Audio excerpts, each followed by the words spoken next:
I'm joined by Vanessa Hodza. Listen, if you look at this girl, you'll just be like, art, fashion, everything great and bubbly. So good morning to you, Vanessa.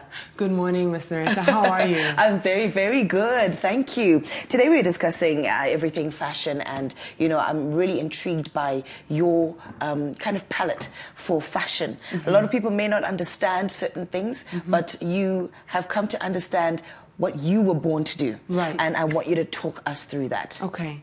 So I was always interested in fashion.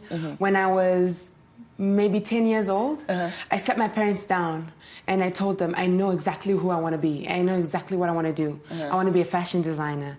And it was cute at the time. It got a little bit tricky when my dad found out I was serious. And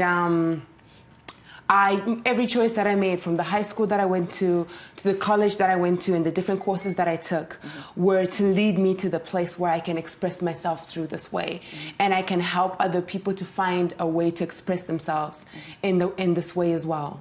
And I love how you talk about expression. A lot of people are dictated to what they should do, and you say you figured this out when you were 10. So obviously, being an artist, did people not understand you? Did they understand you, or were you labeled, that girl is weird? How was that journey for you? I was definitely the weird girl.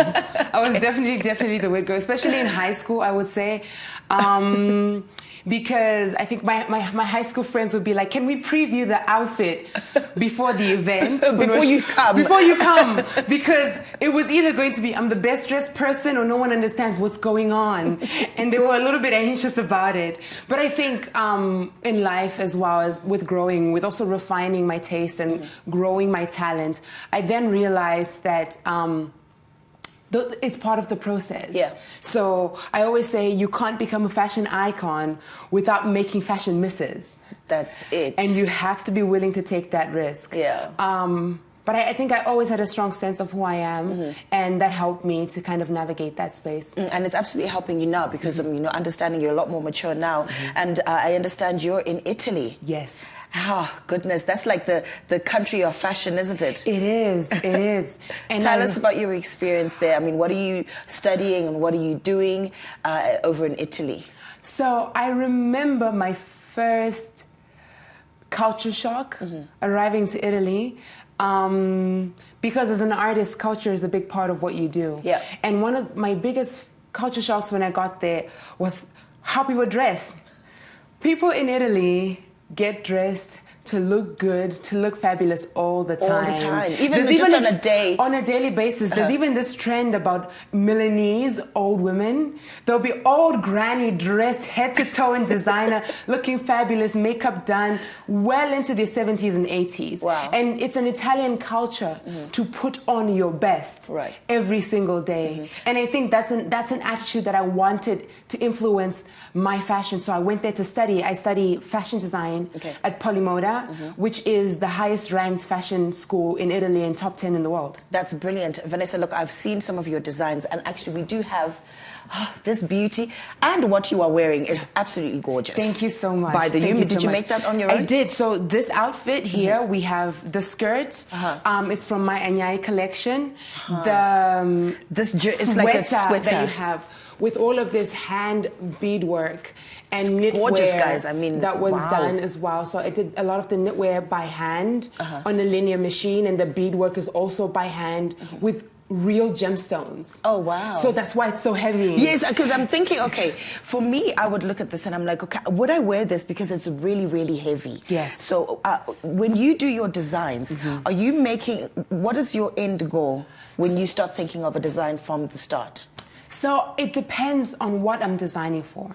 In the essence of design, you don't design just as an idea. You design for a person, because someone is supposed to wear whatever you're making. Yeah. So when I'm in school, the point is to push the creativity, in order for you to find your design aesthetic and to refine your expression of yourself, so that when you stand up and you say, this is my work, it's distinguishable from other people. Absolutely. And so even if you look at very famous brands, you realize the iconography of Prada and the iconography of Gucci are worlds apart. The Gucci client and the Prada client are Totally not the different. same person. Yeah.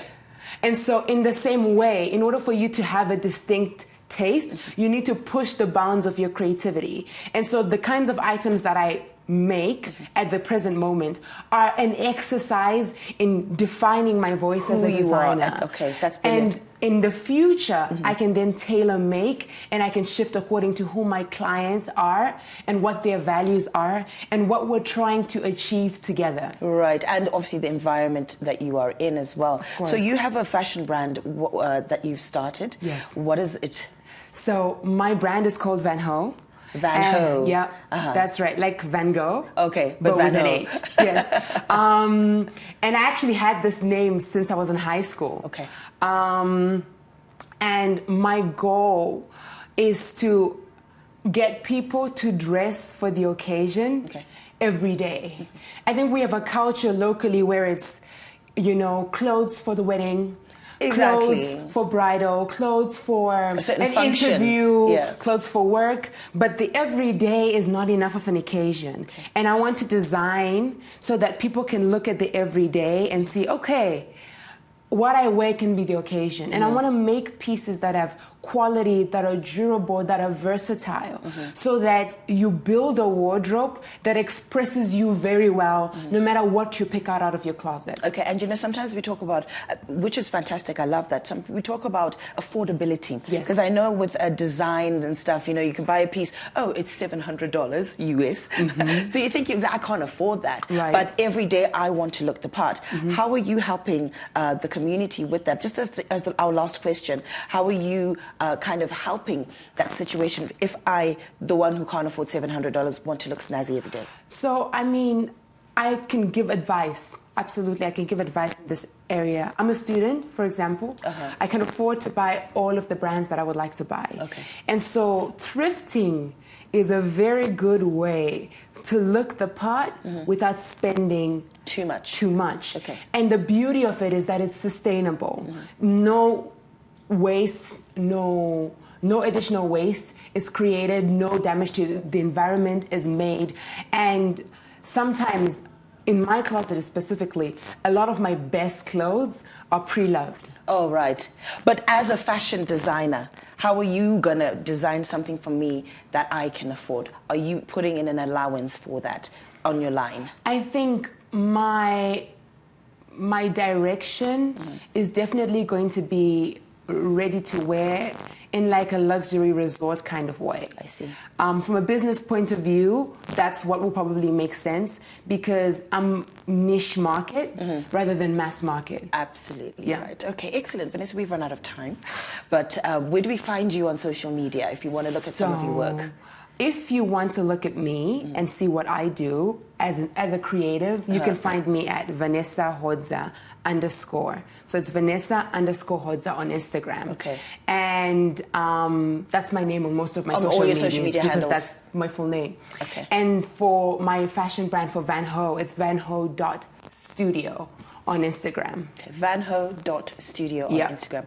Excellent, guys. Listen, this lovely lady is looking absolutely lovely. I love your skirt. I love your outfit. I love who you are. Thank you so much. And you are teaching us a lot just by looking at you. Thank you so much. And keep going forward. Looking forward to walking on the runway, wearing some of your stuff. Very, very excited because in a very few days, I'm going to be launching my collection. And so this is kind of like a preview. Okay. A special preview. And we've had an that. exclusive into what the collection is going to be. And there's going to be a lot of imagery and visuals talking about the cultural heritage of the work that I'm going to be doing. And where's your launch? My launch is going to be on online. online. Okay, My launch is going to be online. So it's online,